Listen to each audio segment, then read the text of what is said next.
Jagoro mongirore e migao mar arita kwe Raymond Omollo koro okawo tich ayanga kowuok kuom Karanja Kibicho.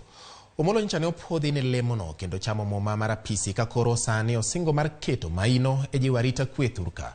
Bende ojiwo jotelo mag migepe duto mondo omi oti kanyakla mar konyo e chwalo dongruok mar piny Kenya.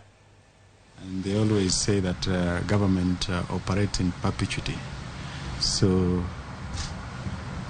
we intend not to disrupt that, but to align it with the vision of the president's administration. And the bottom line in all that is just service to wananchi. When all is said and done, when you break it down, it's just to provide services to Kenyans. And we are at the center of that as a State Department.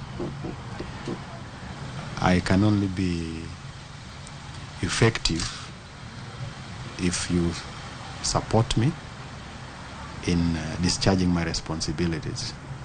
And of course, it's not just about you supporting me, I also have to support you.